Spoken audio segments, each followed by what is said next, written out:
बिजाबाव आरो भिडिअफोरखौ नोंथांनि आंगो लोगोफोरनिसिम शेयार खालाम, जाहाथे बे इसोरनि रावनि दारै नोंथांनि आंगो लोगोआबो जाहाथे इसोरनि गाहाम रादाबखौ मोननायजों लोगोसे जिउ सिरि मोननायखौ मोननो हायो। फै जों बिदिब्ला इसोरनि राव फारसे थांनि।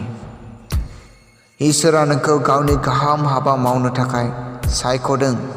नोङो गोदानै जोनोम होजानाय। इसोरा दुलाराय हादरखौनो नोंनि दारै आशीर्बाद होनो लुबैयो।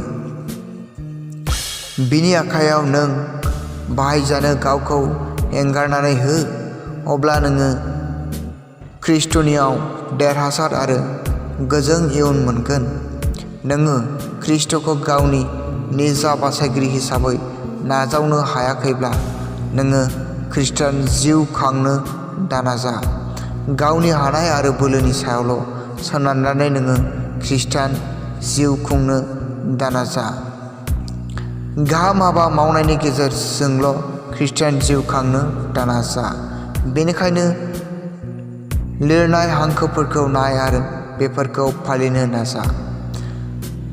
बासायजानायनि जबान। ख्रीष्टान जिउ खांनायनि गिबि आगानानो जादों बासायजानायनि मोनदांनाय। नोङो गोख्रोङै बुंनो हानांगोन, नोंनि पापआ निमाहा होजाबाय आरो नोंनि मुङा जिबननि बिजाबाव लिरजाबाय होननानै। जहन 1:12, 1 जहन 1:7 नुजाहोजानाय 3:17। बाइबेल दोगोन खालामनाय। बेयो सासे ख्रीष्टाना देरनायनि आदार। बाइबेला नोंनि जिउनि गासैबो नांगौफोरखौ होनानै नोंखौ फेदेरगोन। बाइबेल फरायनानै आरो नोंनि बुंनाय बोसोनफोरखौ ध्यान खालामनानै निजोम समाव फोरबोखौ नेनानै था। नोंनि नांगौ आरो नोंनि सोरगिदिं थानाय मानसिफोरनि नांगौखौ नोङो आरजआव बिबाय थायोब्ला, बेजोंनो नोङो ख्रीष्टनियाव रासिननिफ्राय रासिन गोख्रों जालांगोन। पाप सिमान लानाय। इसोरजों आरो मानसिजों नोंनि सोमोन्दोखौ गाहामै लाखि। नोङो नोंनि गोर्बोखौ सिग्रोमनानै नाय आरो नोंखौ गाज्रि खालामहोग्रा गोसो सिङाव माबाफोर दंब्ला बेखौ नागार।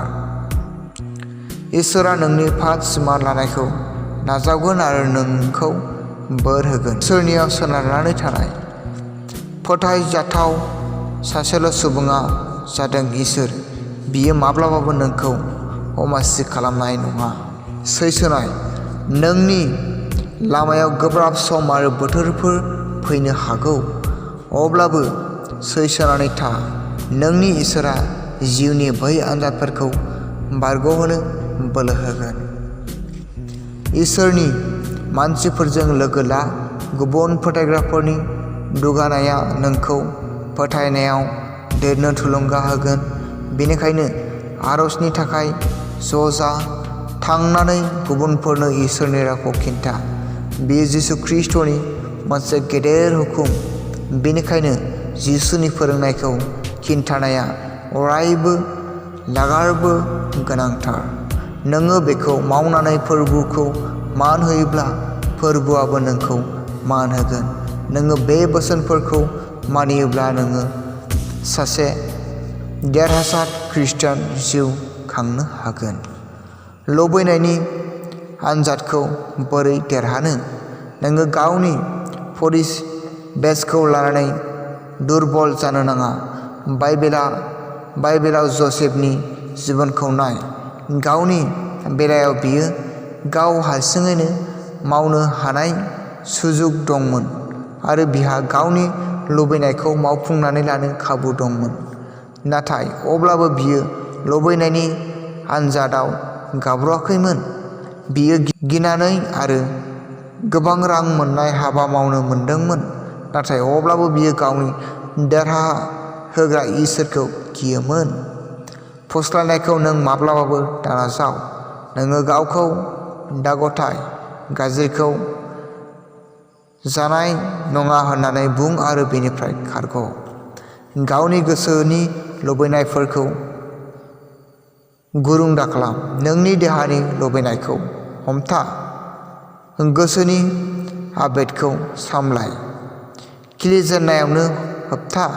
नों हगारसारब्ला जिखि जाया पाप हाबायानो नोंखौ थुलुंगा होनो हानाय नङा। थाब फिननाय। फिथाइ मोनैनि थाखाय जिंगा दासि। इसोरआ नोंनि नाजानायखौ मान होगोन आरो गावनि समबायदि नोङो नाजावनायनि फिथाइ होगोन।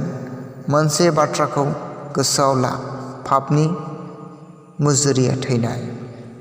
पापनि साजाया थैनाय।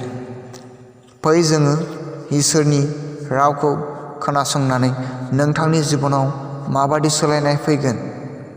बेवहाय बुंदों, नोङो इसोरनि हाबा मावनानै इसोरनिफ्राय नोङो आरज खालामनानै इसोरनो दान होनानै नोङो फिथाइखौ एबा इसोरनि होफिननाय आशीर्बादखौ नोङो मोनैनि थाखाय जिंगा दासि। इसोरआ नोंनि नाजानायखौ मान होगोन आरो गावनि सम बायदि बियो नोंनि नाजानायनि फिथाइखौ होगोन होननानै बेवहाय रोखायै बुंनाय जादों।